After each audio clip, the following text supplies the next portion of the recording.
बिस्मिल्लाहिर्रहमानिर्रहीम। आज हम जिस फ़िक्र अंगेज़ पॉइंट पर बात करेंगे वो है अदालत में बिन्त हवा को किस तरह बेतौक़ीर किया जाता है। जिन लोगों का अदालत से किसी भी अंदाज में वास्ता पड़ा है वो लोग जानते हैं कि अदालत में जरा या क्रॉस एग्ज़ामिनेशन का मरहला किस वक्त आता है। ये वो मरहला है जिसमें दावा या जवाब दावा में बयान की गई बात को मद्दे मुकाबिल वकील मुद्दई या मुद्दा अलैह पर सवालात करके जवाबात की रोशनी में मामले की हकीकत को तलाश करने की कोशिश करता है। आज हम जरा के इंतहाई अफसोसनाक पहलू पर बात करेंगे जो कि फैमिली केसेस में हमें देखने को मिलता है। ये तो आप जानते ही हैं कि फैमिली दावजात में हक महर की वसूली, बच्चों के लिए नान नफ़क़ा या फिर सामान जहेज़ की वापसी से मुताल्लिक़ दावजात आते हैं। इन दावजात में औरत को गवाही के लिए अदालत में आना पड़ता है और दौरान समाअत दावा औरत को जरा या क्रॉस एग्ज़ामिनेशन जैसे मरहले से भी गुज़रना पड़ता है। अगर एहसास ज़िंदा हो और शऊर की आंखें भी खुली हों तो हम महसूस कर सकते हैं कि ये मरहला हमारी ख़वातीन के लिए इंतहाई अज़ियतनाक होता है, क्योंकि इस मरहले में बहसीयत वकील हमें खुली छूट होती है कि हम औरत पर हर तरह का सवाल दाग दें, औरत की बेदाग चादर पर कीचड़ उछालें, इसके पाकीज़ा किरदार पर ज़बान दराज़ी करें, इसके खामंद के इंतकामी जज्बे की बुनियाद पर औरत की इज़्ज़त और नामूस पर जुमला बाजी करें, विटनेस बॉक्स में बेबस बेयार व मददगार इस बेचारी औरत को भयानक, कबीह, गलीज़ और अल्लाह और उसके रसूल सल्लल्लाहु अलैहि वसल्लम के अहकामात से मुतसादिम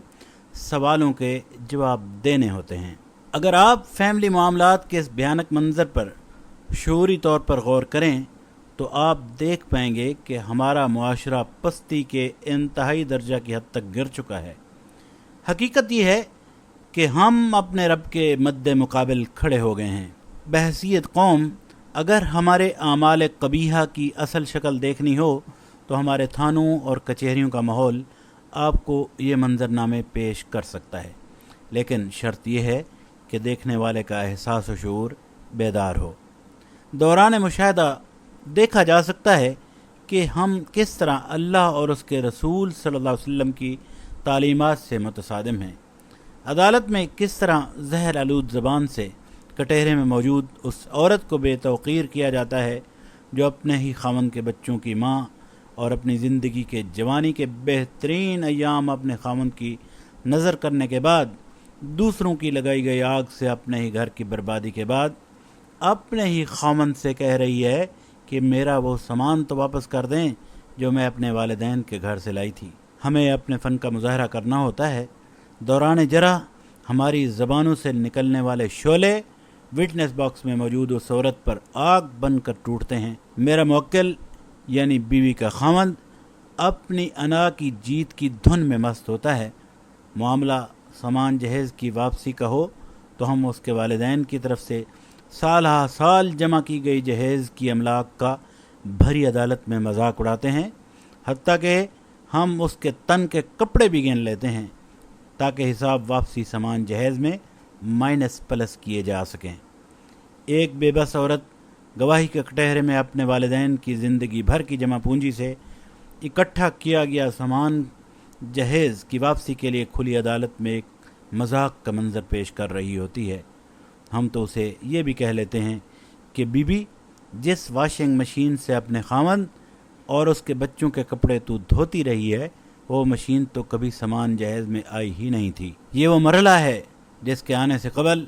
हमें बहसीयत उम्मत मुस्लिमा का फ़र्द होने के डूब कर मर जाना चाहिए। क्या हम अपनी माशरती ज़िंदगी में इस कदर गिर चुके हैं कि औरत जो हमारे बच्चों की माँ है अपने माँ बाप का घर छोड़कर माजी में हमारी खिदमत पर मामूर रही है, हम इसको अदालत में जरा के दौरान बेतौक़ीर करा के अपने गुस्से की आग ठंडी करते हैं और इस पर नाजायज़ हल्ला शेरी पर अपनी अना की तस्कीन करते हैं।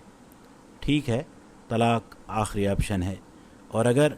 कोई शख्स इस ऑप्शन को आखिरी हल के तौर पर इस्तेमाल करता है तो इस सूरत में भी अल्लाह ने मुतलका होने वाली औरत के हवाले से اس عورت کو بھلے انداز میں رخصت کرنے کا حکم دیا ہے۔ سورہ البقرہ آیت نمبر 241 میں اللہ تعالیٰ فرماتے ہیں وَلِلْمُطَلَّقَاتِ مَتَاعٌ بِالْمَعْرُوفِ، اسی طرح جن عورتوں کو طلاق دی گئی ہو انہیں بھی مناسب طور پر کچھ نہ کچھ دے کر رخصت کیا جائے۔ پھر اسی طرح آگے حکم ہے کہ ہر شخص اپنی حیثیت کے مطابق اس کو کچھ نہ کچھ دے۔ اسی طرح سورہ البقرہ آیت نمبر 237 میں اللہ تعالیٰ فرماتے ہیں وَإِن طَلَّقْتُمُوهُنَّ مِن قَبْلِ أَن تَمَسُّوهُنَّ وَقَدْ فَرَضْتُمْ لَهُنَّ فَرِيضَةً فَنِصْفُ مَا فَرَضْتُمْ إِلَّا أَن يَعْفُونَ، اگر تم اپنی بیویوں کو ہاتھ لگانے سے پہلے طلاق دے دی جبکہ تم نے ان کے لیے حق مہر مقرر کیا تھا، اس کا آدھا دینا ہوگا سوائے اس کے کہ وہ یعنی وہ لڑکی خود معاف کر دے۔ اس کا کیا مطلب ہے؟ اس کا مطلب یہ ہے کہ وہ عورت جس کو ابھی آپ نے چھوا ہی نہیں بلکہ بعض اوقات تو دیکھا بھی نہیں ہوتا اور نکاح ہو جاتا ہے، تو ہمارا رب ان دونوں متعلقہ خواتین کی وکالت کر رہا ہے، ایک کو آدھا حق مہر ادائیگی کا حکم دے کر اور دوسری کو مرد کی حیثیت کے مطابق کچھ دے کر رخصت کرنے کے تاکیدی حکم سے۔ دوسری طرف ہم ہیں کہ اس کے والدین کی طرف سے ملنے والے سامان جہیز کو روند کر اپنی انا کی آگ بجھاتے ہیں، اپنوں کے مشورے سے اپنے ہی گھر کو لگائی گئی آگ میں خود بھی جلتے ہیں، بیوی اور بچوں کو بھی جلاتے ہیں، اپنی ہی منکوحہ، اپنی ہی عزت اور اپنی ہی نسل یعنی اپنے بچوں کے خلاف عدالت میں مد مقابل صرف اس لیے کھڑے ہوتے ہیں کہ اللہ کے حکم کے برعکس دینے کی بجائے اس سے وہ کچھ بھی چھین لیا جائے جو وہ ساتھ لائی تھی۔ ذرا نہیں پورا سوچئے ہم کس رب کے بندے اور کس رسول کی امت ہیں، ہمارا دین کیا ہے، ہماری پہچان کیا ہے۔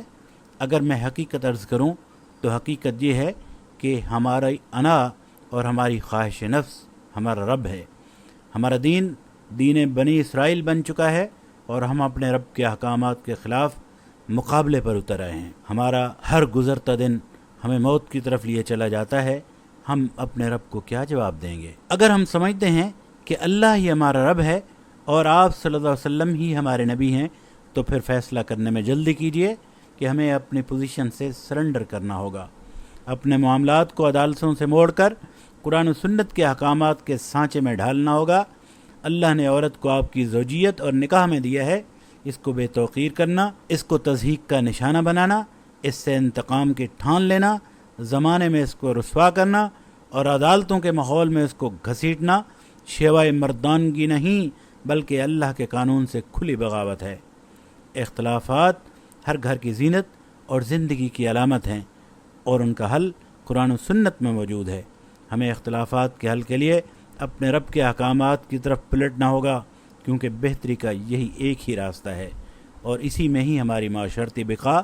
اور کامیابی ہے۔ اللہ تعالی ہمارے معاملات میں ہمارا حامی و ناصر ہو۔ ملتے ہیں عدالتی حالات سے متعلق ایک اور ویڈیو میں۔ چینل کو سبسکرائب کرنا نہ بھولیں، ویڈیو کو لائک اور شیئر ضرور کریں۔ اپنا بہت سارا خیال رکھیے، مجھے اجازت دیں۔ اللہ نگہبان، والسلام علیکم ورحمۃ اللہ۔